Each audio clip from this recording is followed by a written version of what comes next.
Morning light streamed through the stained glass windows of the Whitmore mansion like gilded blades, reflecting off the impeccable white marble floor.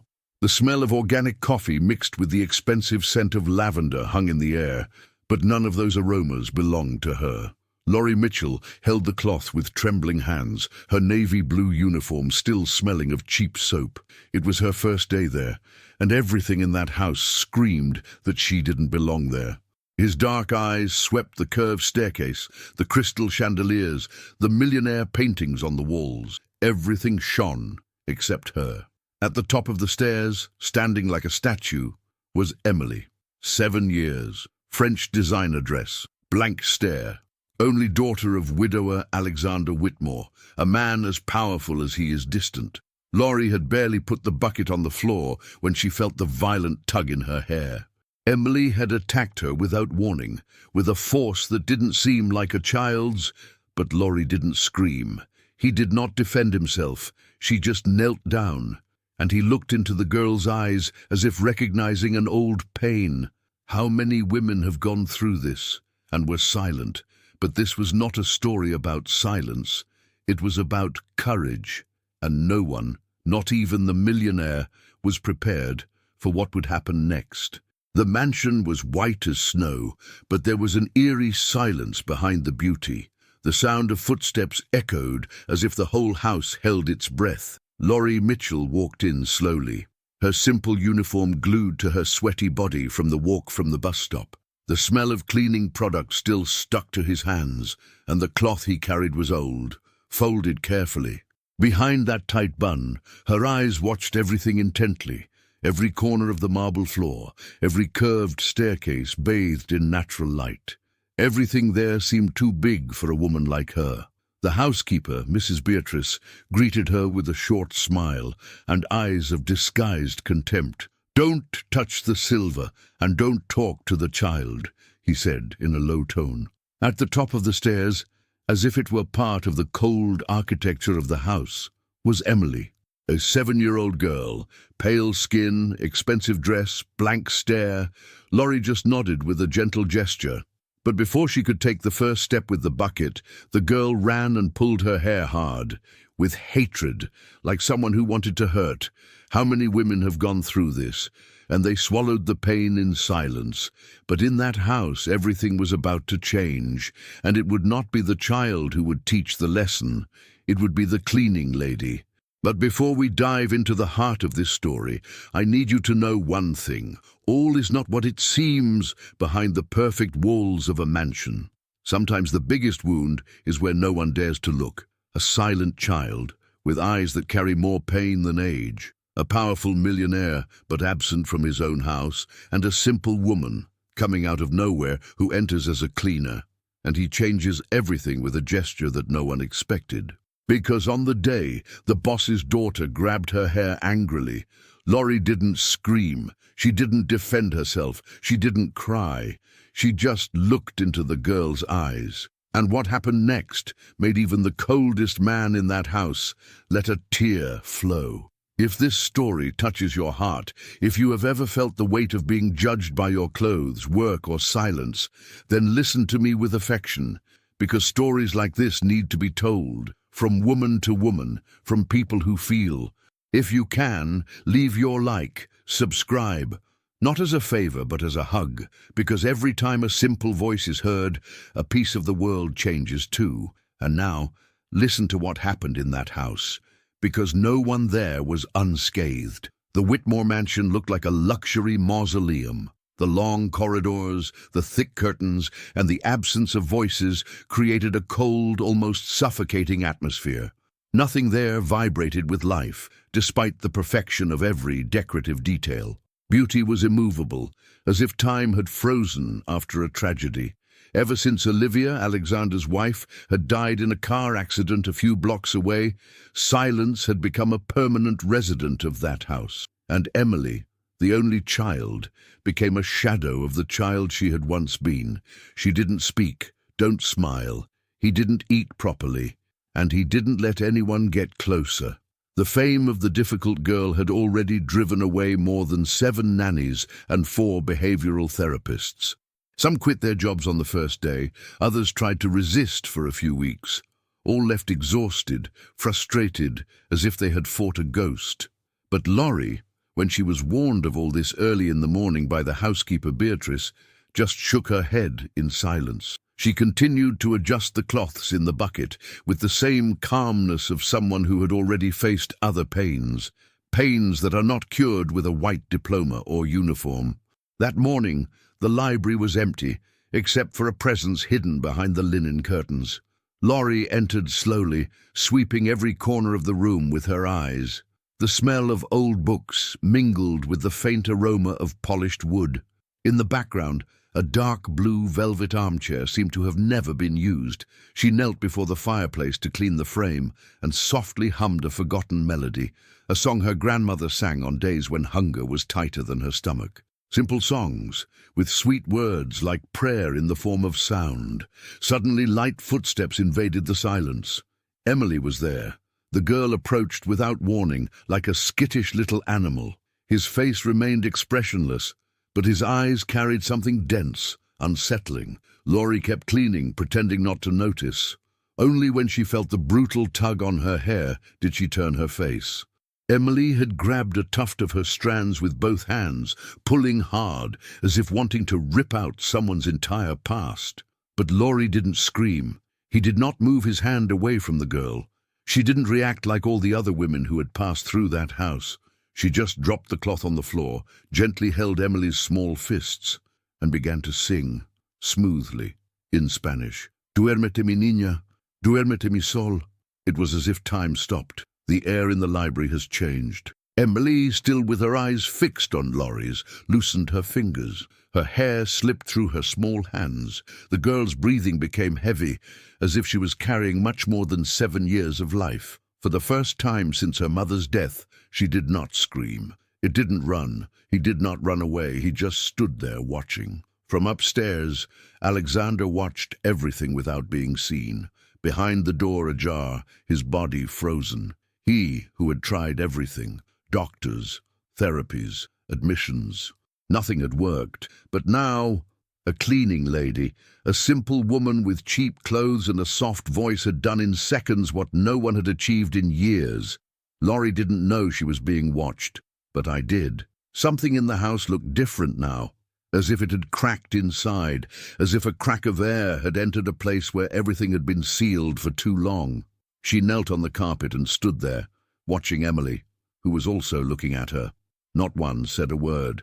But there was something stronger than talk. It was as if they both recognized a similar wound, and for a moment they were no longer a cleaning lady and the daughter of a boss. It was just two wounded souls breathing the same silence. Inside her chest, Laurie felt a twinge. She didn't cry, but inside, something tightened, because no one sees the pain of those who clean the floor, but they see the pain of those who live up there. And there, in that silent exchange, she understood that Emily wasn't evil. It was just a child trying to scream from a place where no one heard her. How many times has a woman held her own pain to console the pain of others? Have you experienced this? Comment below. Sometimes we just need to be heard so we don't feel alone. Emily slowly walked away and disappeared into the hallway. Laurie knelt for a few more minutes, feeling like she had crossed an invisible line. A door that perhaps should not have been opened, but now it was too late. What she didn't know was that the peace of that moment had awakened something else. From above, Alexander discreetly wiped the corner of his eyes. But Beatrice, who had come silently to check that everything was in order, had witnessed the scene too, and the glint in her eyes was not one of tenderness. It was a threat. What was that woman doing with the house she had controlled for 15 years? At that moment, Emily locked herself in her room without making a sound. But something about her had changed, and something in that house was about to explode, because whoever dominates a child dominates the heart of the father. And Beatrice knew it. The silence of the mansion was no longer the same. It was still there, yes, like a heavy veil covering walls and memories, but now there was something beneath it, a whisper of change, like the breeze that precedes the storm. Emily, the girl no one touched, who didn't allow closeness, now appeared in the corners of the house, always a few steps from Laurie. He said nothing, but his eyes were no longer so empty. She watched everything. The way Laurie folded the cloths, how she leaned her face against the window to feel the morning sun, how she smiled to herself as she cleaned the floor with cheap soap and water. And Laurie, in her calm, tired voice, spoke to the girl as if she were a miniature woman, not a broken child. "My grandmother used to say that what is not cleaned with a cloth is cleaned with time, and sometimes with tears," he said, as he rubbed a corner of the floor near the stairs. Emily just listened, sitting legs crossed, head slightly tilted. Sometimes he imitated a gesture. At other times he remained motionless, absorbing each word as if they were seeds sown on dry ground. Laurie spoke of her difficult childhood in Miami, of the days when rice was mixed with flour to yield, of the faith her grandmother taught, even when the refrigerator only held wind. He told about the day he thought he was going to die of sadness, and about the miracle of waking up the next day. Emily didn't answer, but she was there, always there, behind the door, in the hallway, sitting near the laundry room, propped up on the furniture. She had chosen Laurie, and that was something that no one in the house understood.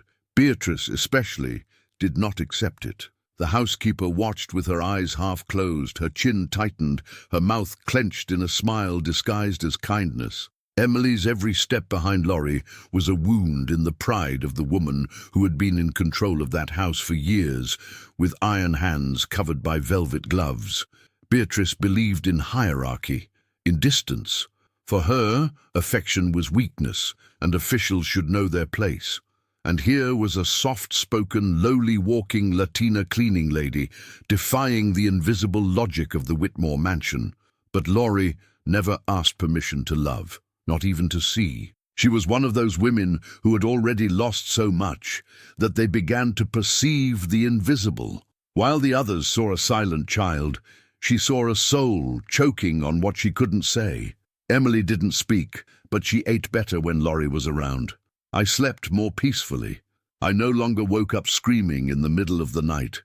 Alexander noticed. At first, by far, he watched through the cameras or hidden in the doorways.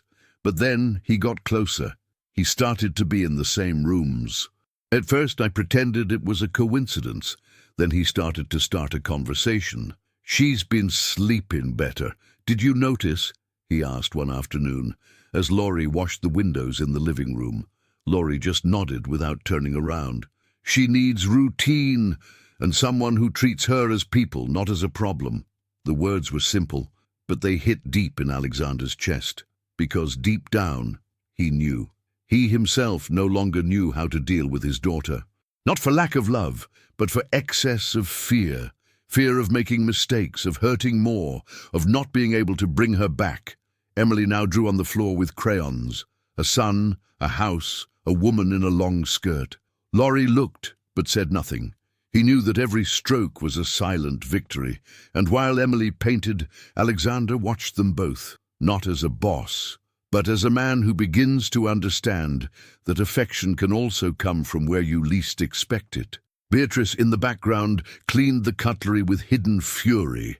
The eyes did not leave the scene, and inside he was already preparing the next step, because for her it was no longer about the girl, it was about territory.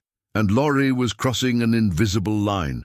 What Beatrice didn't know yet was that Emily wouldn't let her erase that line so easily. But how far would an injured child be able to go? By someone who, for the first time, treated her as a person.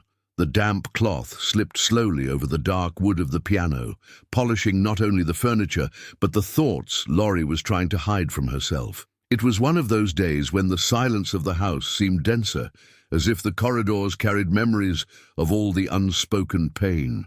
When he lifted the keyboard cover to clean between the keys, his eyes found something unexpected, a children's score, yellowed by time, with pencil drawings in the margins. A smiling sun, a dog with sticks, a trembling signature with the name Emily. Laurie felt her chest tighten suddenly, as if a silent wave invaded her body from the inside. She ran her fingers over the notes drawn on the paper, But what touched her was a longing that never had a chance to become a memory. Because before Emily, before the mansion, before the uniform, there had been a womb full of hope and a pain that was never buried. His daughter was never born. He left before he even saw the light of the world. And there, on that silent piano, Laurie felt again the weight of what could have been. Emily was behind her, silently as always. But this time, it wasn't just curiosity. The girl looked at the paper, then at Laurie. And when the cleaning lady noticed, she smiled sadly, sat down on the piano bench and said, without waiting for an answer, "You know, I was going to name her Maria. I never saw her face, but I still dream about the smell of the hair." Emily was still mute, but her gaze was different. He stepped forward, raised his small finger, and pressed a single key. A low C echoed in the empty hall. It was just a sound, but for Laurie, it was like a hug. Something about that girl understood. Something inside her heard what no one else could hear. Laurie sighed, closed the lid of the piano, and ran her hand through her hair gently. "There are pains that have no name, Emily, but even so, they live with us." The girl stood there for a few seconds, then walked away slowly, as if carrying something new inside. That night, Laurie knelt next to the frayed bed in the back room. The smell of mold rose from the walls, but she kept her head down, eyes closed, hands clasped together. "God, don't let my heart take root where it can't flourish. I know this ground. I've lost too much to allow myself to dream again. But, if it be thy will, teach me to stay." The tears came silently, as always, because a woman like her couldn't afford to cry out loud. Upstairs, Alexander Whitmore was playing the security camera footage in his office. The bluish light of the monitor illuminated his tired face. He watched in silence every interaction between Laurie and her daughter. I observed the looks, the gestures, the silences, and the more he saw, the more something inside him broke. Because her daughter, who 2 years ago was just a figure inside her own house, now followed a woman who cleaned the floor as if she were taking care of the world. Emily wasn't smiling yet, but he walked more firmly. I slept with fewer nightmares.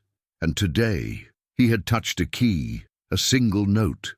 But it was like a cry for life, in a place where before there was only mourning. Alexander let go of the video control, ran his hands over his eyes, and leaned back in his chair. "Who is this woman?" he muttered to himself, not with suspicion, but with admiration. On the other side of the house, Beatrice watched everything. He heard the note of the piano. He saw Laurie talking to herself in the hall, and for the first time, she felt a discomfort that she couldn't name, a feeling that the control was slipping through his hands. Because the wild girl had chosen a cleaning lady to trust. But how long would Alexander watch without intervening? And what would happen if Laurie found out that not everything in that house was what it seemed? Beatrice served afternoon tea with the same rehearsed elegance as always, gliding across the surfaces of the house as if it belonged to them. But inside, his blood boiled. Every time he passed down the hallway and saw Emily sitting next to the laundry, watching Laurie with watchful eyes, a knot tightened in her stomach. That girl had never attached herself to anyone, nor to her, who had been taking care of the house since Emily wore diapers. And now, effortlessly, a woman without a degree, with second-hand clothes and the smell of chlorine, was gaining the confidence that she, with all her discipline and years of dedication, had never earned. It was unacceptable. For breakfast, Laurie served homemade bread to the other employees of the house, even without obligation. He talked to the cook as if they were long-time neighbors, asked about the gardener's knee, and thanked him for each meal with a God bless that broke the protocol of silence that had always existed among the employees. Emily had already made a habit of pulling up a chair and sitting near where Laurie was. He didn't speak, but his presence spoke for itself. Beatrice saw all this from afar, and she could see, too, the way Alexander now walked through the house with slower steps when he passed near the laundry room, or how he paused for seconds longer when Laurie folded the girl's sheets. It was not desire, nor flirtation. It was something more dangerous: admiration, respect, confidence, and Beatrice couldn't bear to lose. That afternoon, she grabbed the old gig phone from her room and dialed an old friend, Clarissa, an old-school socialite from Westport. He knew exactly where to plant the seed. "Honey, do you remember the Whitmore mansion? That's that. There is a new cleaning lady there. Latina, one of those who speak with sweetness, but have eyes that see what they shouldn't. The girl, little Emily, is glued to her. It's weird, you know? And Alexander, well, he walks differently. I just think someone should open his eyes before it's too late." Clarissa, with her sharp tongue and invitations to all the events of the local elite, took that phrase like a lit match to the hall of the next charity night. The event took place in an exclusive club, with walls covered in French tapestry and waiters serving glasses of cold, sparkling wine. Alexander was there, as always, in a dark suit and a distant expression. The women whispered about their widowhood, about their fortune, about their loneliness, like vultures prowling something that still breathes. Clarissa approached with a polite smile, her voice shrouded in false concern. "Alex, dear, don't get me wrong, but I've heard some comments. That new employee of yours, the Latin girl, Care. These simple women sometimes know exactly how to manipulate emotions, especially fragile children, and of lonely men." Alexander did not immediately respond. He just looked at the glass in his hand, as if looking for something inside. On the outside, nothing has changed, but inside, a doubt was planted, discreet, uncomfortable, like a splinter that seems too small to bother, but that hurts every time you try to ignore it. The next morning, Laurie came downstairs with the bucket in her hands and a tired smile on her face. She was paler than usual. She had slept little, her body hurt, but even so she made a point of aligning the carpets perfectly. As he passed through the room, he saw Emily holding one of the drawings in her hands, a sketch of the piano, and a woman with her hair tied in a bun. Laurie smiled and crouched close to the girl, running her hand lovingly over her shoulder. Emily didn't back down. On the contrary, he leaned his head on the cleaning lady's knee. A small gesture, but too big for someone who has always been just absence. Laurie felt her eyes water. She took a deep breath. He held back his emotion. He could not allow himself to weaken. Not at that moment. She followed in silence, carrying that weight that no one saw. And if you're following this story right now, feeling touched by all this, leave a like and subscribe. It is the most beautiful way to show that this pain has not gone unnoticed. In the distance, Beatrice watched through the crack in the door. His eyes were cold as the porcelain of the teapot he held, and inside she had already decided, if Alexander didn't open his eyes, she would do it herself, because no one would take his place, not even a cleaning lady with the hands of an angel and the soul of a mother. What she planned, however, could ruin everything, including what little peace was left in that house. After all, what was Beatrice willing to do? To maintain the power he swore was rightfully his. The sun came in timidly through the windows of the dining room, filtered through the heavy curtains that seemed eternally closed. Laurie placed fresh flowers in a crystal vase, as she did every Wednesday. It was a simple custom she had learned from her grandmother. Flowers on the table changed the energy of the house, she said. Laurie believed this. With each delicate gesture, she tried to sow a little warmth in that home that was still breathing morning. Emily followed her, as usual, silent, with a drawing book in her hands, and her gaze fixed on the cleaning lady's movements. It was in this scenario of apparent tranquility that Beatrice approached. The firm steps, the strong perfume, the smile disguised as politeness. She stopped by the table, adjusted her napkins with unnecessary rigidity, and blurted out, in the sweet voice she always used when she wanted to hurt without leaving marks, "Miss Laurie is getting too close to the girl. She's sensitive, you know. Children like her need space, protocols, specific care. Not just anyone can handle it." Laurie kept her gaze on the vase, but the words cut deep. Still, he did not back down. He turned slowly, with the dignity of someone who has heard worse and learned to transform poison into silence. "I don't try to fix Emily, Mrs. Beatrice. I only treat her as someone who feels, not as someone who needs to be repaired." The words were soft, but loaded with firmness.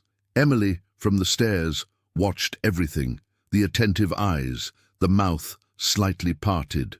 For the first time, he seemed to understand that this woman in the blue uniform also knew how to defend herself. Beatrice forced a smile, turned and left without saying anything else. But the footsteps on the marble floor betrayed the disguised anger. Later, when the house fell silent after lunch, Alexander appeared in the hallway. He came with his shirt half open, as if he had not prepared for a meeting, but was pulled by the impulse. Laurie collected clean clothes from the laundry, folding them with the care of someone who respects what belongs to others. He stopped at the door, cleared his throat softly. "You've worked with children special?" he asked, trying to look casual.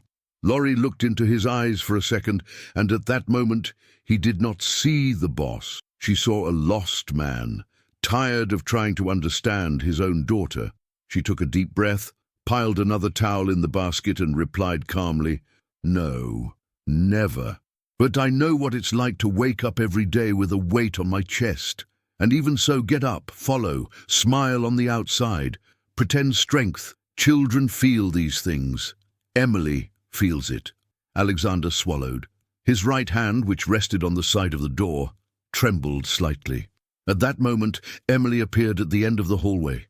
He approached in silence and, for the first time in 2 years, touched his father's shoulder. Not forcefully, not hesitantly, but with the lightness of someone who asks for shelter. Alexander turned his face slowly, stared at his daughter with teary eyes, but didn't say a word. Laurie just walked away, as if she understood the delicacy of that moment. At the end of the hallway, Beatrice saw it all, and she pressed her fingers against the dishcloth she carried in her hands, as if she could crush what she couldn't control. At that moment, something between father and daughter had been patched up, not by the hands of the governess, nor by the methods of the doctors, but by the presence of a woman who knew what it was like to live in pain. The doubt that Clarissa had planted was beginning to wither in Alexander's heart.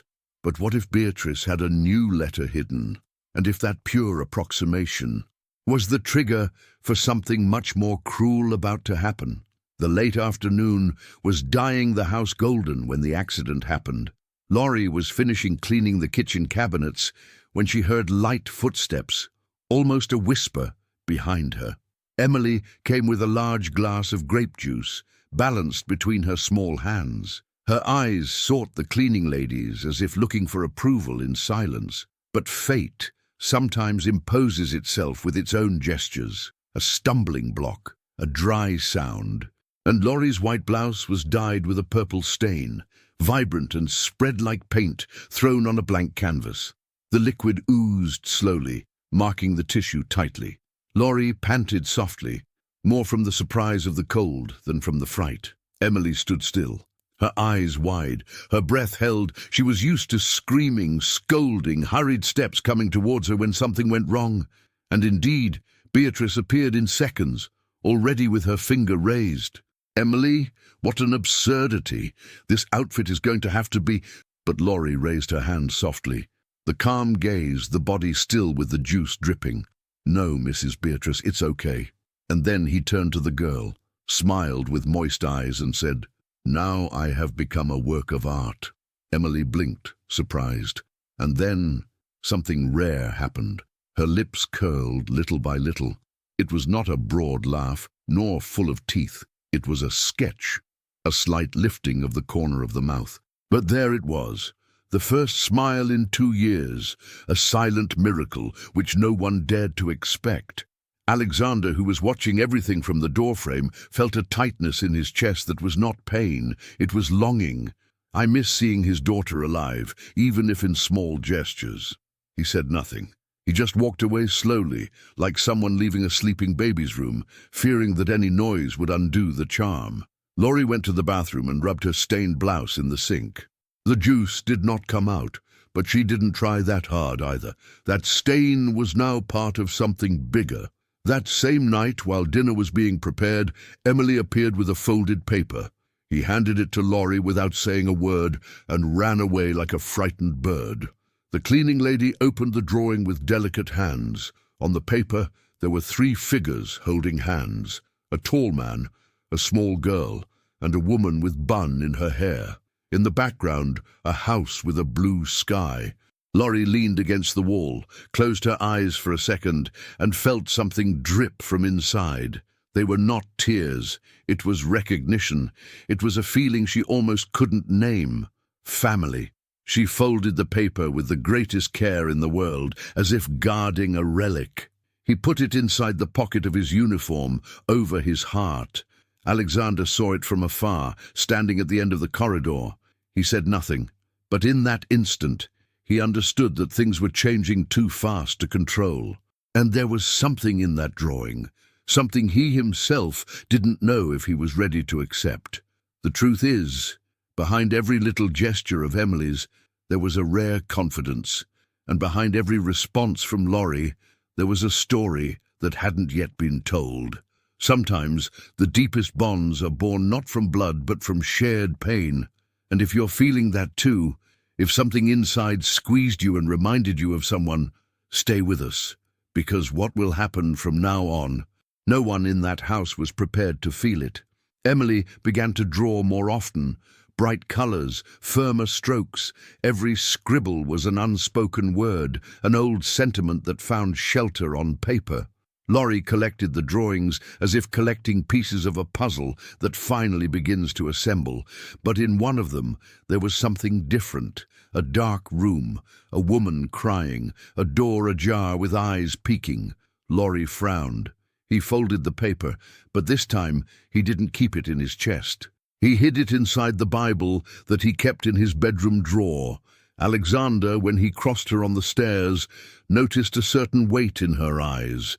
But he didn't have the courage to ask, and deep down, I knew I was about to discover something I might not want to see, because behind the smiles, the drawings, and the small daily achievements, there was an even greater silence, beating like a hidden heart. And when that silence broke, what else would come to light in that house where nothing was as it seemed? It was a cold morning when Laurie woke up to the sound of rain hitting softly on the window of her small room at the back of the mansion. The smell of freshly brewed coffee was already filling the kitchen, but there was something in the air, a strange sensation, as if the eyes of the world were turned against her. Laurie put on the blue uniform as she always did, tied her hair carefully, but her heart beat differently. I didn't know why, I just felt it. The house was quieter than usual, and Beatrice hadn't left the to-do list on the table as she usually did. Laurie thought it was strange, but she went on. She went to the office wing, where she had been instructed to clean the shelves and vacuum the carpet. As soon as she knelt near the brown leather armchair, Beatrice entered with determined steps, accompanied by Alexander and 2 other employees. The weather weighed on the air like a storm about to fall. "Mr. Whitmore, see it for yourself," Beatrice said, her voice controlled, as if she had rehearsed it over and over again. She bent down, lifted an old leather briefcase, and pulled out a small object, a golden brooch with a blue stone in the center. Laurie froze. His heart raced. That belonged to his grandmother, the only inheritance he kept with affection, hidden at the bottom of his suitcase. That was hers. "This pin appeared here, among your documents. It's not from the house.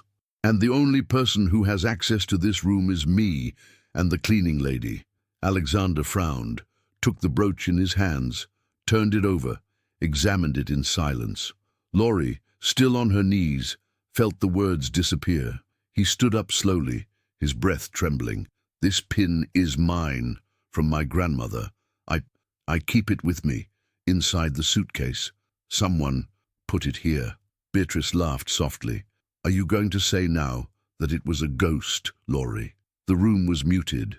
Alexander didn't know what to say. He was divided. I wanted to believe in that woman who had brought back the sparkle in her daughter's eyes, But what if Clarissa was right? What if he was being manipulated by a heartwarming story?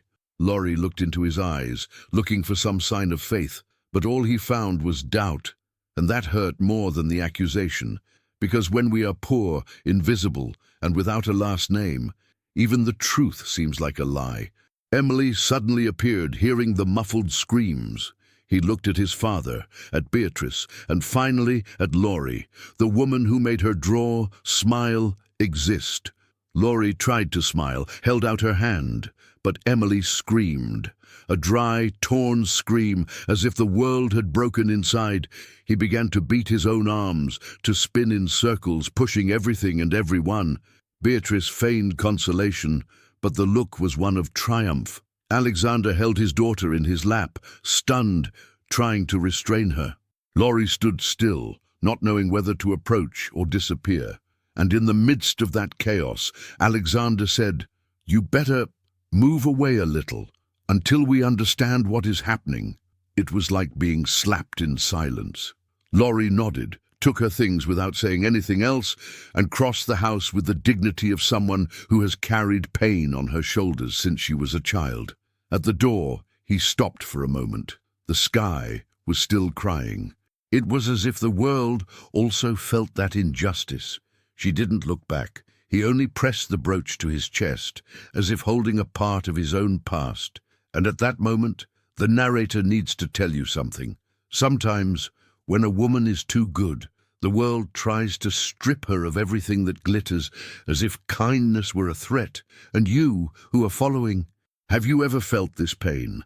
Have you ever been accused of something just because it doesn't fit? He comments here, "I understand. I've been through this. I was moved. Your voice matters, even when the world tries to shut up." Laurie walked in the rain without an umbrella. The tears mixed with the water, but she continued to stand, because he knew deep down that truth has its own time. What she didn't know, that's just that. That same night, Emily would lock herself in her room, tear up all the drawings and break the only picture frame with her mother's photo. Something inside the girl had broken once again. And what would Alexander do now? With a daughter in crisis and a heart torn between doubt and truth. The rain had already stopped by the time Laurie arrived at the small room she was renting in the back of an old house in Bridgeport. The low ceiling still dripped into a corner, creating a rhythmic, solitary sound.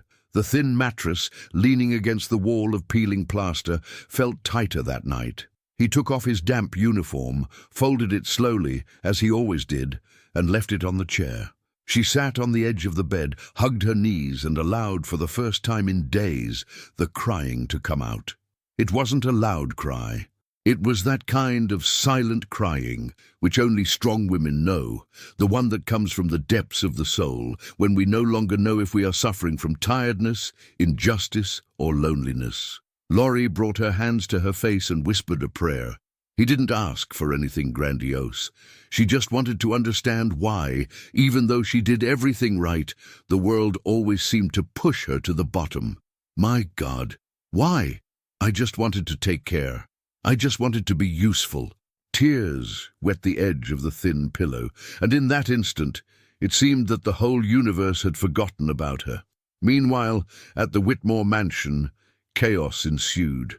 Emily did not leave the room. He refused all meals, ignored his father's presence, and even pushed the new caregiver hard, causing the woman to fall to the ground. He screamed so much that night that the windows in his room seemed to vibrate. Alexander, desperate, called 3 different therapists. None accepted the case. One of them was clear. This girl needs bonding, not protocol. If she lost that, there will be no technique that solves it. Alexander put down his phone and ran his hands over his face, sitting in the leather armchair in the office. He looked at the frame where Olivia's picture was, now empty, broken, lying on the floor of Emily's room. The daughter could no longer bear to see her mother's image. It was as if even the memory was pain. Beatrice appeared with cups of tea, perfumed handkerchiefs, and sweet words, always at the right time. "I'm sorry, Mr. Whitmore. Children are unpredictable. Maybe the presence of that girl moved more than it should." He didn't answer. He only watched her with distant eyes, deep down, something didn't add up. Emily's fall seemed too brutal to be just nostalgia. There was something broken there, and for the first time he wondered if he hadn't been unfair. In the back wing, Vicky, one of the oldest cooks in the house, wiped the dishes while watching Beatrice through the window of the pantry. The night before, she had seen her sneaking into the office, holding a cleaning cloth, at a time when no cleaning was done there. He remembered it clearly, the light of the lamp on, the creaking of the door, and the muffled sound of papers being moved. At the time, he thought it was strange. But when she heard about the accusation against Laurie, something inside her ignited. Vicky has always had a mother's instinct. She raised 4 children alone and learned to identify lies in her eyes. And Beatrice's gaze, now it seemed too dangerous to ignore. In the cramped room in Bridgeport, Laurie held her grandmother's brooch tightly.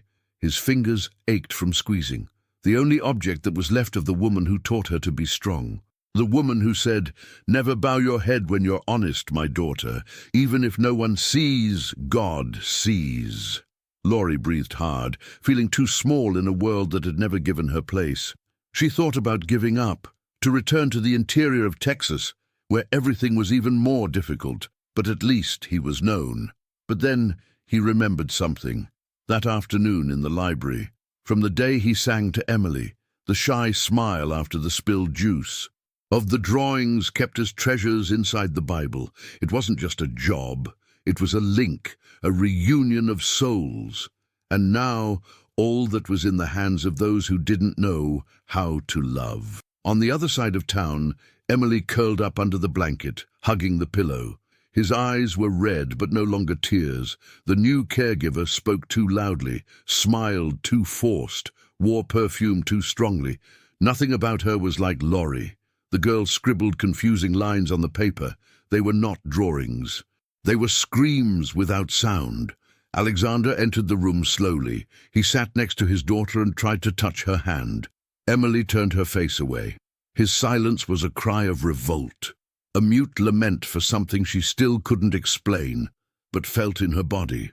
It was as if the only person who understood his language had suddenly been torn away, and the world would be dark, heavy, suffocating again. Outside, night was already falling. The mansion was colder than ever. And Vicky, looking at the closed door of the office, made a decision. He took out his cell phone and wrote a short but powerful message. Because sometimes all it takes is one voice to be raised for the truth to start moving. And if she was right, it was not just any lie. It was a trap. A child was falling ill, a man was being deceived, and an innocent woman. I was paying the price of silence. But how long would this lie last? What would happen when the truth began to emerge, drop by drop, in the same house where so much pain was hidden? Vicky couldn't sleep anymore. The image of Laurie leaving the house under unfair accusation weighed on her memory like a stone in her chest. That simple woman, who never raised her voice, who treated every dish with care and every silence with respect, had been torn from the house as if it were a mistake. But Vicky knew the mistake was elsewhere. And she was wearing high heels, a pearl necklace, and expensive perfume. That morning, even before breakfast was served, Vicky took courage. He knocked discreetly on the door of Alexander's office. He was there, hunched over a pile of documents he couldn't read. His eyes red with sleep, his rumpled shirt. When he saw Vicky, he frowned. "Did something happen?" he asked, trying to sound firm. Vicky took a deep breath. "Mr. Whitmore, I saw Beatrice coming into her office the night before what happened to Miss Laurie. It was late. Too late. She shouldn't be there." Alexander widened his eyes. "Are you sure about that?" Vicky nodded, but hesitated, and it wasn't just that. "There are days when I hear her talking bad about Laurie in the hallways. He says that poor women have a vocation for drama, that they know how to manipulate rich men with the face of saints." Alexander turned pale. He rose from his chair with an almost involuntary impulse. He walked to the security panel next to the bookcase and entered the code for the internal cameras. The files were incomplete. The records of the last 72 hours simply disappeared. Alexander stood still, staring blankly at the blank canvas, as if the silence screamed the truth he didn't want to hear. "Who has access to the backups?" he asked, already knowing the answer. Vicky took a second. "Only Miss Beatrice." He closed his eyes, his breathing heavy. Something inside him was beginning to break. He wanted to believe the housekeeper who had been by his side for 15 years. But everything began to smell of lies. That accusation, the hidden, Emily's collapse, the absence of evidence, and now the deleted files. Doubt ceased to be a shadow, to become an uncomfortable certainty. Upstairs, Emily was sitting in the foyer. Every day, she would go there and stay in silence, staring at the front door, as if waiting for someone to come in, as if time was standing still until that someone returned. He didn't eat, he didn't talk, he didn't play. The new caregiver no longer tried. He only watched her from a distance, tired of the frustrated attempts. The pediatrician was blunt. "If this child continues to reject solid foods for another 48 hours, we will start to have serious neurological risks." Alexander stood still when he heard this. His fatherly instinct screamed louder than any social convention, any planted distrust. Her daughter was collapsing, and the broken link, it was Laurie. That night, alone in the office, Alexander stared at the unlit fireplace. He picked up Emily's torn drawing, the one with the 3 figures holding hands. He tried to glue it with tape, but the paper seemed to not want to be whole again. Like your home, like your family. So he did what he hadn't done yet. He picked up the phone and called a private security technician, asking for an analysis of the system. I wanted to know who deleted the files, and he asked for discretion. He knew he was dealing with someone who knew the house better than he knew himself. Meanwhile, Laurie remained in Bridgeport. He washed clothes for a sick lady in the neighborhood and did odd jobs to buy bread and milk. He didn't complain, but his body hurt. The soul ached more. Every night he would sit in the same chair, pick up the Bible and read the same verses. I was waiting for some answer from heaven, one direction, a sign. Sometimes I looked at my cell phone expecting a message, anything, but silence remained his only answer. And even so, she was still standing. Emily, on the other side, began to have sudden fevers. It wasn't the flu. It was mourning. It was the pain that the child does not know how to name, but that the body screams. Vicky took a plate with chicken soup. The girl pushed away angrily. Alexander appeared, tried to touch her hand, but it flinched. It was then that he understood. That wasn't just nostalgia. It was absence. It was a loss. Laurie hadn't just been an employee. It had become a bridge. And now that that bridge had fallen, the girl didn't know where to step anymore. Alexander closed the door slowly and sat on the floor of the hallway, his hands over his eyes. For the first time, he felt really powerless, not as a rich man, but as a father. And if this part of my life can become a mirror or a hug for someone, help me carry it forward. Like and subscribe here to the channel. It makes more difference than you think, especially when what is at stake is the truth of those who have never had a voice. The next morning, the security technician called. He said that the files were deleted manually with an administrator password, and that there were records of access at 2:37 a.m. Alexander asked for the user's name. The technician hesitated but confirmed, Beatrice. Alexander hung up the phone and was silent for a few seconds. The world around seemed to stop. The truth, now clear, hurt more than any assumption. He stood up slowly, looked at Olivia's empty portrait and muttered, "Forgive me. I think it took me too long to see it." But what would he do now? How to face Beatrice, and how to repair the damage that his silence allowed to happen?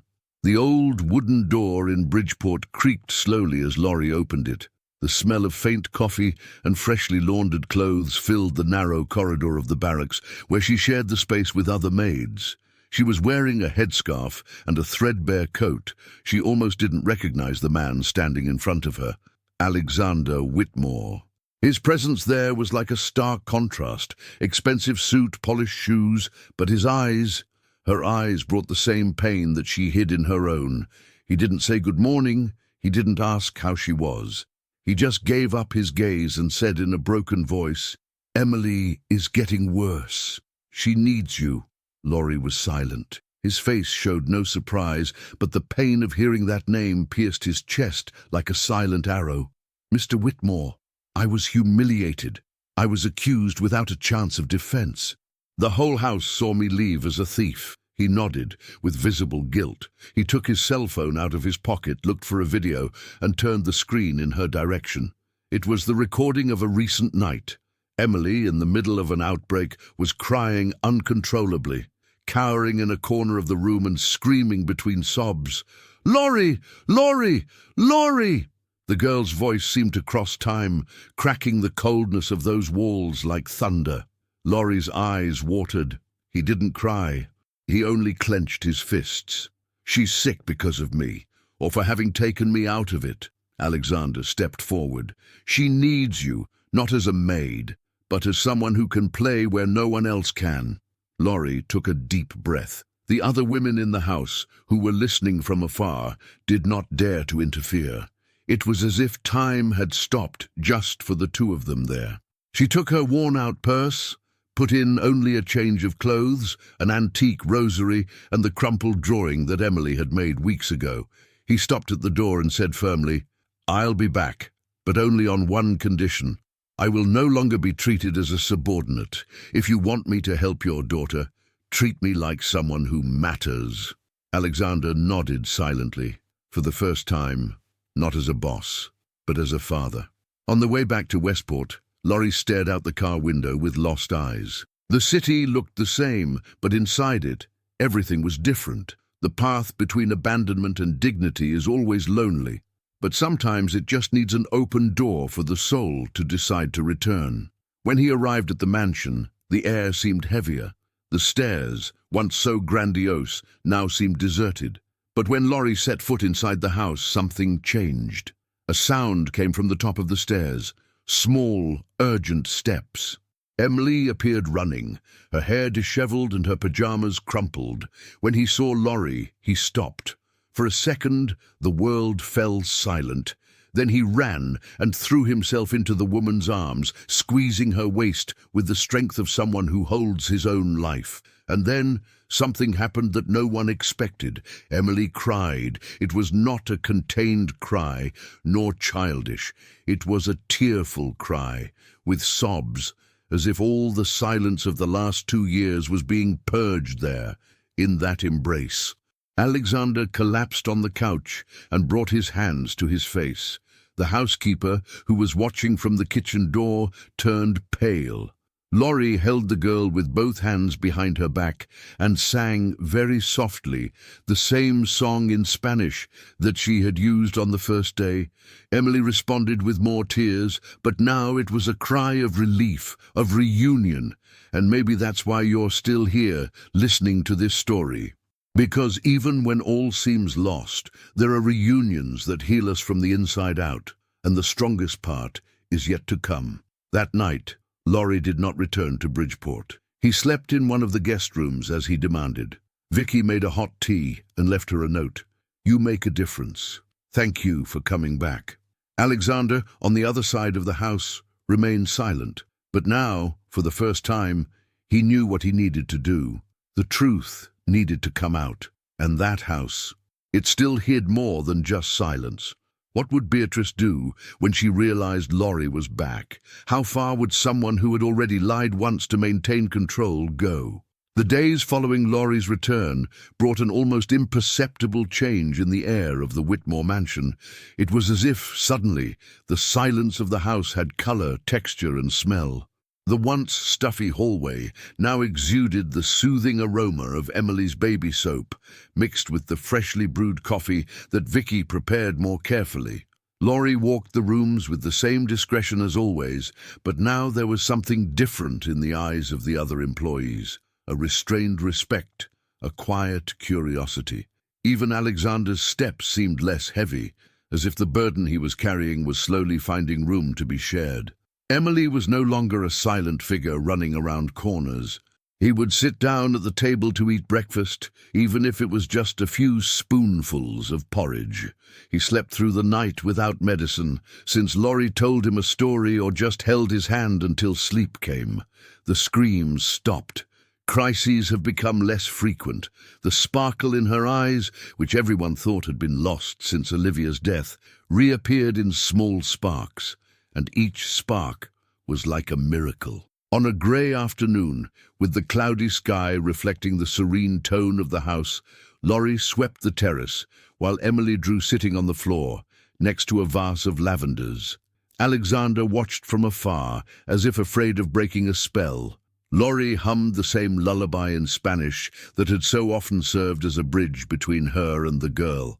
The melody was sweet, almost hypnotic. And then it happened. Emily stopped drawing. He put the chalk on the floor. He looked at Laurie with teary eyes and said, in a hoarse but clear whisper, "Mama." Laurie froze. For a second the world was mute. The wind stopped. The sound of the clothesline in the distance, which swayed in the garden, ceased. Laurie knelt slowly next to Emily, touched the girl's face with a delicacy that only those who lost know how to give. "What did you say, my love?" Emily did not repeat it. But his body threw itself into the arms of the cleaning lady, as if rediscovering the lap he never had. And Laurie cried. It was a silent cry, but so full of feeling that Alexander, seeing the scene from the window, had to lean on the frame to keep from falling. His heart, so accustomed to the coldness of business, felt a warmth he had not known for years. The image of Laurie hugging her daughter, both shivering under the grey sky, reminded him of Olivia, but not as a loss, as a promise, like a new beginning. At night, as Laurie put Emily to sleep, the girl babbled disjointed syllables, but there was intention in her voice. His eyes no longer ran away from others. The pain seemed to be receding. Alexander, standing at the door of his room, looked on reverently. "Thank you," he muttered. Laurie just nodded. He didn't need words. The other employees began to see her with new eyes. Some offered coffee, others whispered to each other, commenting on how different Emily looked. But not everyone was satisfied. Beatrice, hidden behind the curtains of the music room, watched everything with a clenched jaw. The hands, once so elegant, now twisted. His private empire of control and respect was crumbling. That cleaning lady, with her simple uniform and calm voice, had done in weeks what she had not been able to do in years. But Beatrice did not give up easily. Alexander, determined to understand what had really happened to the brooch and the camera files, began an internal investigation. She called a private security consultant, authorized Vicky to review all records, and asked for absolute discretion. He didn't want to expose anyone until he had proof, but a part of him already knew. He knew he had trusted too much in those who used smiles to manipulate. He knew he had been wrong to doubt Laurie, and it was at this point that the unexpected happened. Emily, days after the first whisper, began to draw compulsively, but they were no longer innocent drawings. In one of the papers, an image of a blonde woman appeared, holding a shiny object in her hands inside a dark room. Alexander, upon seeing the drawing, felt a chill run down his spine. Did she see it? He asked himself. But what else would that girl have kept silent? What if the biggest secret was still hidden inside that child that everyone thought was incapable of speaking? That morning, the Whitmore mansion seemed quieter than ever. But behind the elegant silence and restrained smiles, there was a dense, invisible tension stitching together every corner of the house. Alexander paced back and forth in the office, analyzing the restored images with the help of a security technician hired on the sly. There weren't many of them. Most of the files had been skillfully erased, but enough was recovered. Footage of Beatrice entering the office at times when there was no justification for her presence. The woman he considered almost family lied. Alexander was not an impulsive man. He kept his anger as someone who guards a rare piece, waiting for the right moment to wear it. He didn't want to just fire Beatrice. He wanted to dismantle, piece by piece, the empire of manipulation she had built under her roof. So when Laurie crept in discreetly with Emily in his arms, he called her in a restrained gesture and said calmly, "I have a plan, and I'm going to need you." Laurie listened to everything in silence. The proposal was simple but risky. She would pretend that she had been offered a job in New Jersey, a position as a private caregiver with housing and a high salary. He would need to leave the mansion within 2 days. The news would spread among the employees and inevitably reach Beatrice's ears. The intention was to create the perfect illusion that the cleaning lady had given up the fight and was leaving of her own free will. The next move, however, would be surgical. Alexander would lose one of his most expensive watches and authorize a formal search of the employees' rooms, an unusual measure, but justified by the security of the house. The final piece? Search Beatrice's room. That night during dinner, the kitchen was buzzing with the news of Laurie's departure. Vicky whispered to the gardener, the drivers exchanged complicit glances, and even the new nanny, hired on a temporary basis, seemed relieved to learn that Emily would be without the clingy Latina. Only Emily did not accept. He cried for hours, refusing to eat, and slept with his head tucked between his knees, rocking as he had done before. But Laurie firmly promised in a low voice next to the girl's ear, "I'm not really leaving, my love. I'm just going to look for the truth." Beatrice, upon learning the news from the cook, barely disguised her relief. She went upstairs to her room with a faint smile and called the same friend with whom she had spread the rumors about Laurie. "Yes, dear, the storm passed. The cleaning lady decided to leave. Nothing like winding up this guy. They hang themselves by themselves." The next day, Alexander called all the employees to a meeting. He said that an item of value had disappeared and that, as a precaution, he would inspect the rooms. He asked for understanding and promised discretion. Beatrice stood still, his face expressionless, but his fingers clenched nervously. Alexander, watching from afar, noticed. The security team started with the driver's rooms, after the gardener's. He passed through the nanny's room wing, and finally he made it to Laurie's, still with his belongings packed, faking the imminent departure. There, as agreed, nothing was found. But as everyone went back to their routine, Alexander held up the inspection sheet and said, as if he had just remembered something, "Oh, what about Mrs. Beatrice's room? It was not on the list. We can check it out too, right?" Beatrice froze. "My room? But there is no need. I've been working here for 15 years. Precisely for this reason, Beatrice. You know the house's protocols better than anyone. We need to be fair to everyone," Alexander replied, in a serene, almost gentle tone.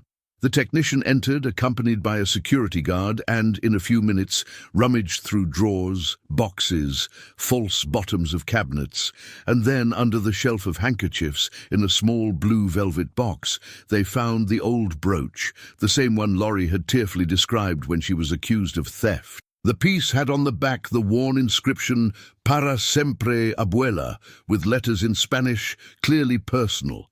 Alexander asked everyone to leave the room. Beatrice, pale, sat on the edge of the bed, her hands resting on her knees but unable to lift her eyes. "That's a misunderstanding," she muttered. Someone must have put it here to harm me." "Are you sure about that?" he asked, showing the images of the restored video on his tablet. Beatrice hesitated. He knew that the siege was closing. Outside, Laurie waited with her heart racing. She didn't want revenge. She wanted repair. He wanted back the clean name, dignity, peace, to continue serving without carrying the weight of injustice. Emily, who clung to the hem of her dress, watched everything with attentive eyes. The child felt, even without realizing it, that something important was about to happen. And as Alexander stared into Beatrice's eyes, a single question hammered into his mind. How many other lies had this woman spread, and how many truths were still buried beneath the silence of the Whitmore mansion? That afternoon, the sun poured through the windows of the Whitmore mansion like golden blades, cutting through the thick silence of the main hall. Alexander, standing in the center of the room, with his posture upright and his face closed, asked all the employees to gather. One by one, the curious, tense faces were emerging. Cooks, drivers, gardeners, the new babysitter, all looking at each other, trying to guess the reason for that sudden call. Laurie entered last, discreetly, with her hands clasped over her apron, and Emily holding her waist tightly, as if every step was only possible because she was glued to that woman. Beatrice was already there, sitting on the side sofa, crossing her legs with calculated arrogance. But there was something different about his face, a slight tremor in the corner of his mouth, a cold sweat on his forehead, which betrayed the premonition of what was to come. Alexander did not prolong the suspense. With the tablet in hand, he connected to the screen in the room and projected, without warning, the images recovered by the security team. The recordings were short, but sharp. They showed Beatrice entering the office at night, going through the files, leaving with something small in her hands. Then, the moment of the false discovery of the pin, the careful staging that deceived everyone. The hall fell silent, the kind of silence that weighs down, that no longer hides anything. Beatrice tried to smile. "This is a misunderstanding. I was just checking some papers, as I've been doing for years. The brooch. It must have been placed in my room by someone who wants to harm me." "Are you saying that Laurie planted her own brooch in her closet?" asked Alexander, without raising his voice. But there was a biting chill in every syllable. Beatrice took a deep breath. Maybe someone did it for her. These women, sometimes they play the victim to gain space. I just wanted to protect this house. I've always been loyal. Laurie didn't answer. She remained still, her eyes steady but serene. His dignity was the loudest response in that room. Alexander turned off the screen and walked slowly to the center. "What you did, Beatrice, was not just a lie. It was a deliberate attempt to destroy the one thing that was healing my daughter." He turned to the other employees. "For 2 years, my house was plunged into pain. No therapist, no expert could reach Emily. Laurie succeeded, not with a diploma, but with love, and you tried to end it."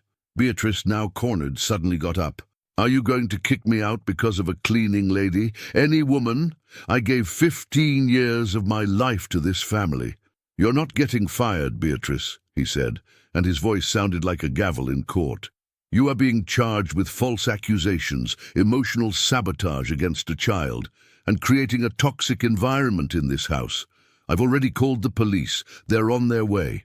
The reaction was instantaneous. A murmur ran through those present. Vicky, the cook, put her hand to her mouth. The gardener lowered his eyes. The new nanny, who until then had avoided Laurie, looked at her with silent respect. Beatrice staggered backwards, groundless. "No, don't do that. Please. I was afraid of being replaced. I took care of this house as if it were my own." "But she never was," Alexander replied firmly. "And what did you do to Laurie? And with my daughter? There is no forgiveness." When the police arrived, Beatrice still tried to resist. He cried, begged, threatened, but no one moved. No one defended her.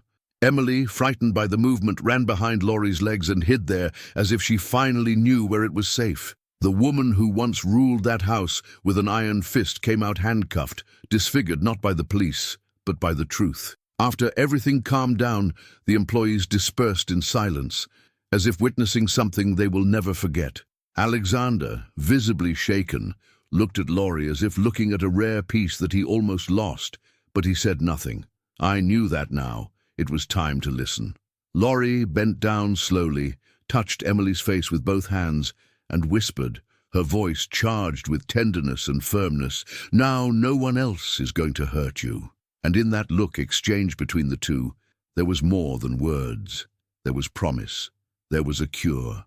But what no one knew was that the worst had not yet been revealed. Because at the bottom of a forgotten drawer, an old document slept silently, and its contents could turn this whole story upside down. What had been hidden for years was about to surface, and it would change everything.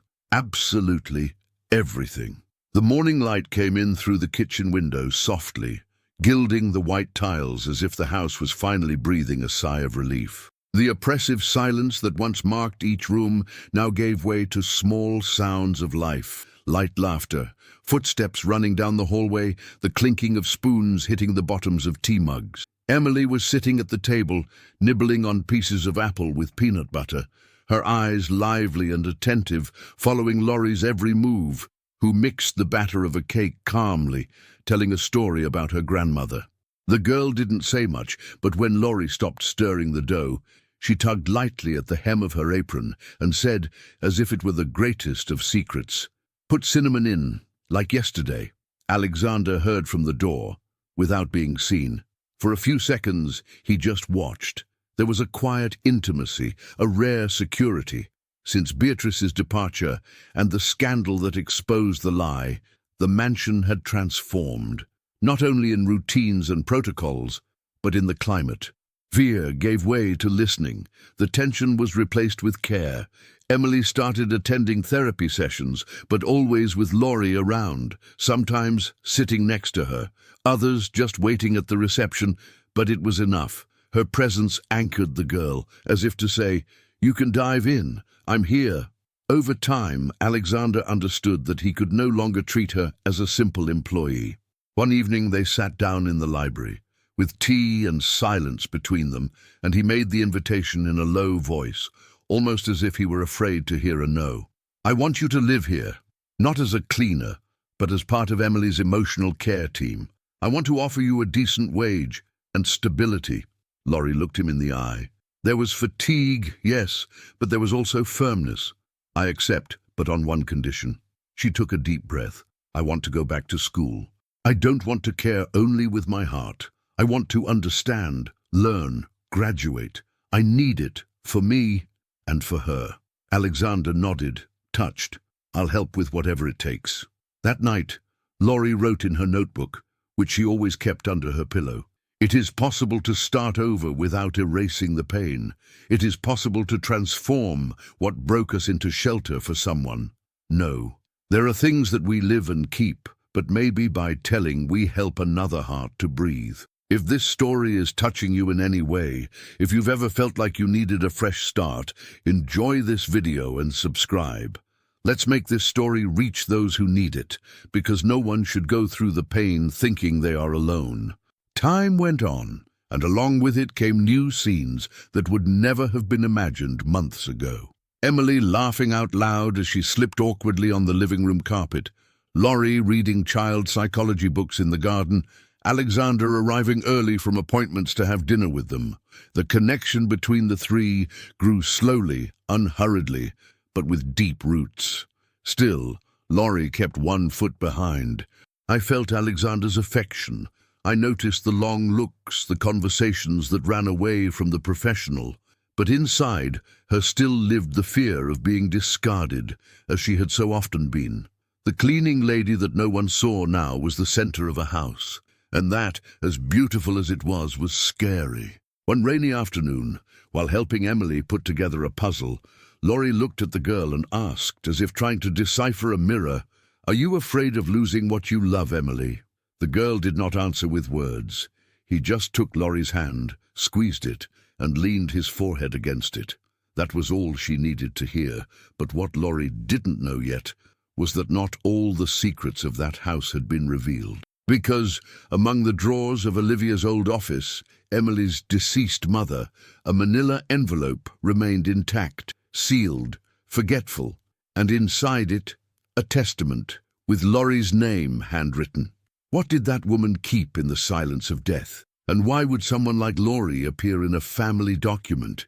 The past was about to knock on the door unexpectedly, and once again, this simple woman's life would be turned upside down. The sky was tinged with orange hues as the mansion's garden was filled with the sweet smell of freshly watered flowers. Emily, sitting on the floor on a flowered towel, scribbled in concentration with her colored pencils. Her bare feet moved slightly as she drew with her brow furrowed and her tongue slightly out, in a childlike gesture Laurie already knew well.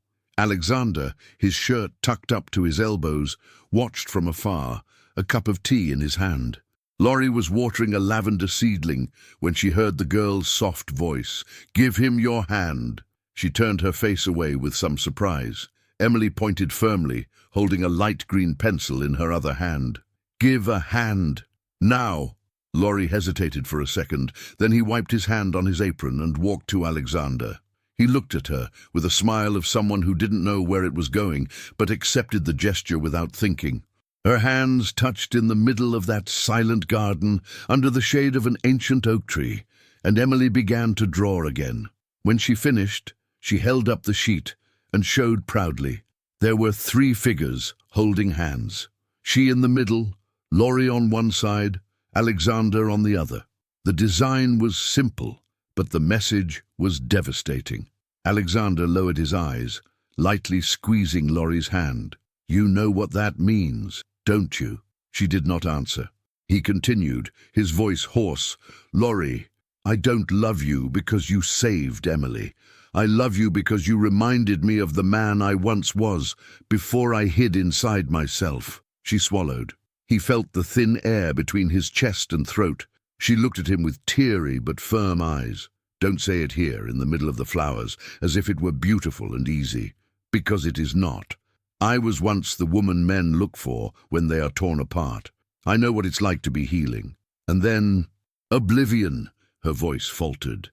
"I can't just be what's left after the tragedy, Mr. Whitmore.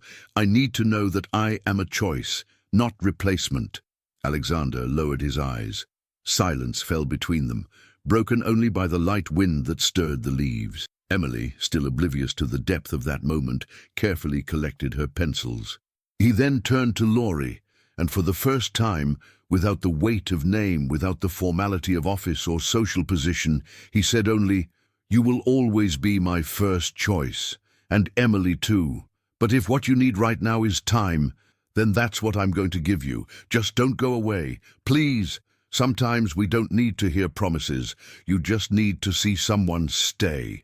And if this story is touching you in any way, it's because maybe, like Laurie, you've also had to prove yourself when everything said otherwise. Stay with us until the end.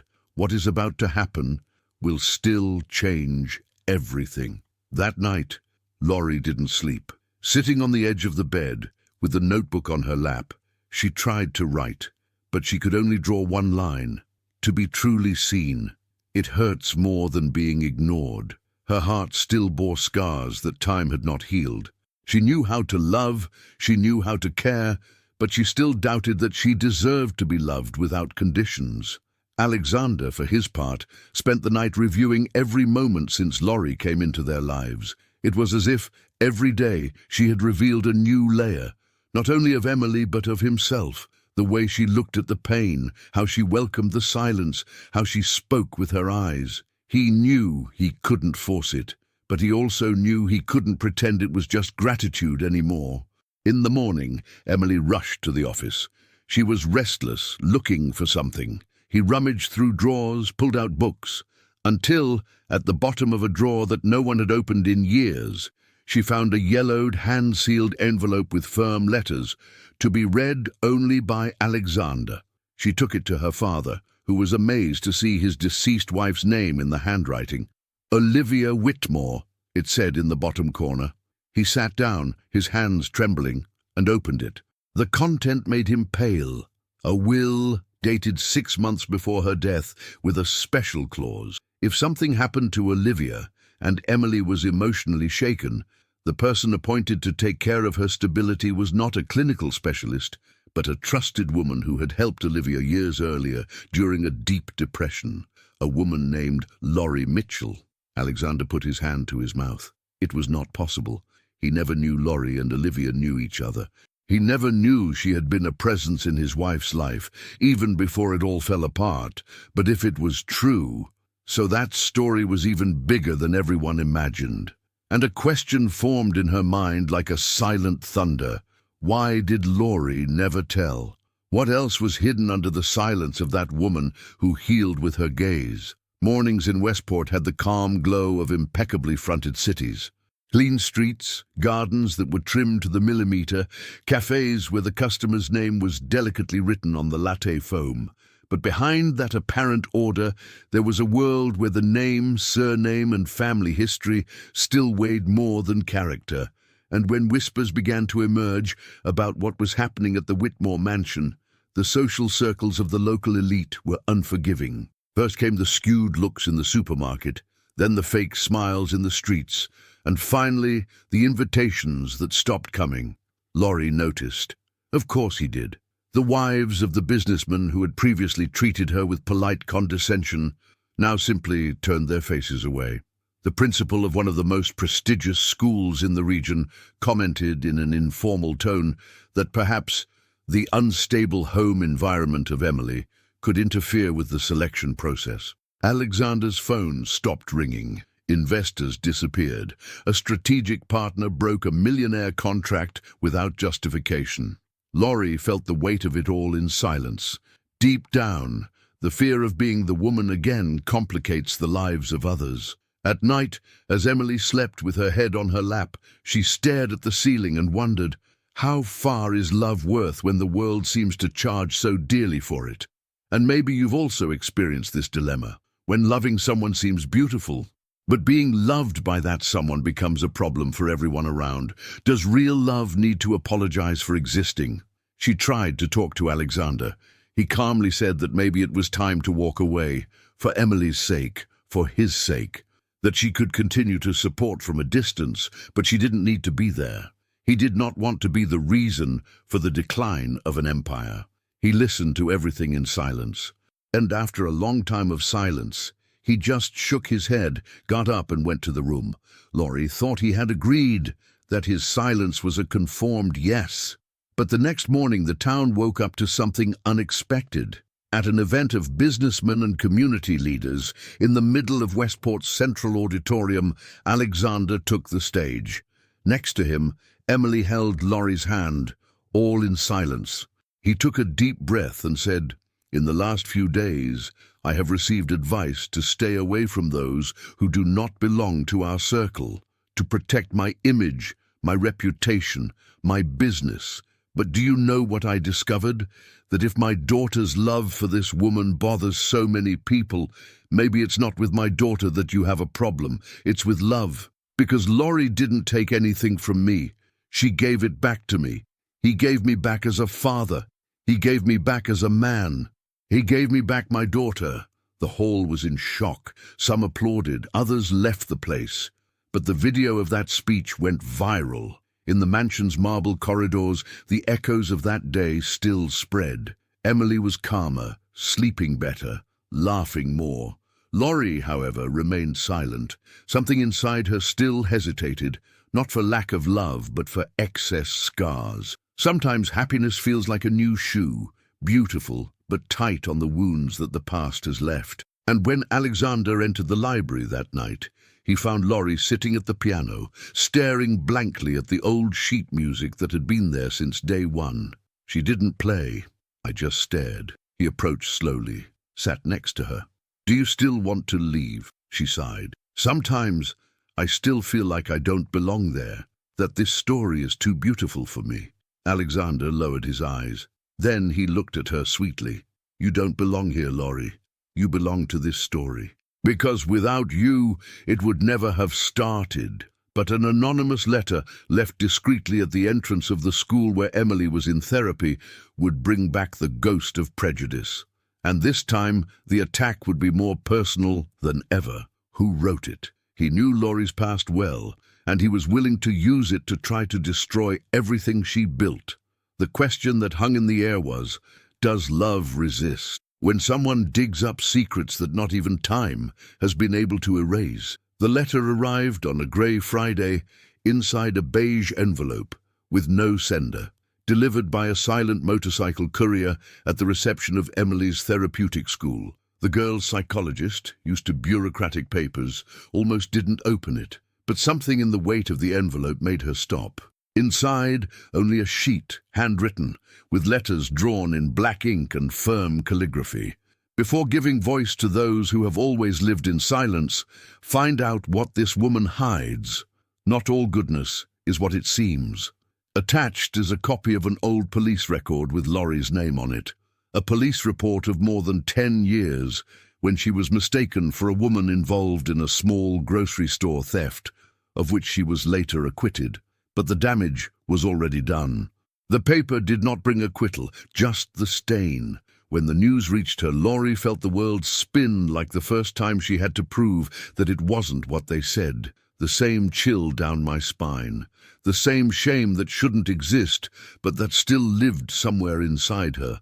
Alexander, upon learning of the contents of the letter, reacted with indignation, but also with firmness. It's not about what you did, it's about what you stand for. And there are people who will never bear to see love win, where there was only contempt. But Laurie knew. That was more than an attack. It was a warning that his story, as beautiful as it was, still bothered him. That's when she made a decision that would change everything, to turn pain into a bridge. With Alexander's support, she began to speak publicly about her story. In seminars on effective care, she was invited to share her experience with Emily. The first time she went on stage, with the microphone shaking in her hands, she began, "I don't have a degree, I don't have an important last name, but I learned to listen to what children can't say with words, and that no paper teaches." The audience, made up of doctors, therapists, caregivers and mothers, fell silent, and he listened with his heart. Emily, now with longer hair and lively eyes, watched everything from the front row, next to Alexander. When Laurie finished her speech, the girl stood up, ran to the stage and hugged her tightly. Then he whispered in her ear, as if it were a secret, "You are my mummy of the heart, forever." And then he took out of his pocket a folded piece of paper with drawings of colored pencils and a phrase written in children's letters, "I want you to live with us forever." Laurie read it and felt something inside her untie, as if a noose that never had a chance to be tied finally found the right hands. That same night, in the mansion's illuminated garden, between lavenders and yellowish lights, Alexander knelt. There was no audience, no photographers, no social witnesses, only them. He held Laurie's hand, looked her in the eye, and said, "You're not a practical choice. You are the most beautiful answer life has given me after the chaos." Laurie tried to speak, but the tears came first. Her hand trembled, and after a silence full of everything, she said, "Yes."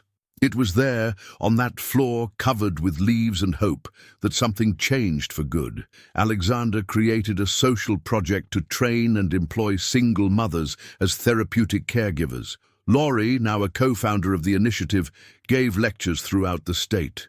His motto became a symbol emblazoned on T-shirts: "Look at the pain, not the diagnosis." What was an invisible love became a movement. What was a discredited cleaning lady became a reference for care. And perhaps this is the most beautiful point of this story, because it doesn't matter where you come from, what they said about you, what they tried to erase from his trajectory. If there is still love in your hands, there is a way. And if this story has touched something in you so far, if something has lit up in your chest, stay with me, because what happened at the Foundation's last event left everyone silent, including Laurie. An unexpected presence arose among the guests, and next to it, a revelation that can turn everything upside down. Who was that woman who walked with her eyes fixed on Laurie, and an expression that mixed pain, surprise, and something that seemed repentance? The woman who one day entered that mansion with only a bucket in her hands and faith in her chest now walked through the garden with serene steps, dressed in white, carrying with her everything that was not seen: dignity, courage, and a history that no prejudice could erase. Laurie didn't have to explain herself anymore. In the exchange of rings with Alexander, there was more than love. There was respect, reconciliation, and the certainty that a family is not measured by surname, but by who holds its hand on difficult days. Emily, between the two, smiled with her eyes shining. Now she talked, played, dreamed. On the balcony at dusk, sitting side by side, the three of them looked like a living painting of the word new beginning. Vicky served lemonade with a complicit smile, as if she saw everything bloom from root to fruit. Laurie looked at the sea ahead, her grandmother's brooch pinned to her chest, and whispered in thought, "Nothing was in vain." And if this story touched you, let it be remembered, not every miracle makes noise. Sometimes he hides in the simplest gestures, because the world changes when someone chooses to love with courage. If this video reached you, if it brought you any hope, if it reminded you of someone or gave you strength, leave a like, which is like a warm hug for this channel. Sign up too, because this conversation circle still has a lot of ground, a lot of coffee and a lot of life. Tell us in the comments which city you're watching us from. It is too beautiful to see where these hearts come from. And it activates the bell, so you don't lose it when the coffee is ironed again, because believe me, there are still many stories of cleaners that no one has ever told, but that deserve to be heard. Don't go away yet. Listen to the next true story that will appear on the screen. Always remember, each story carries a strength. Watch the next video here on the channel with another incredible story.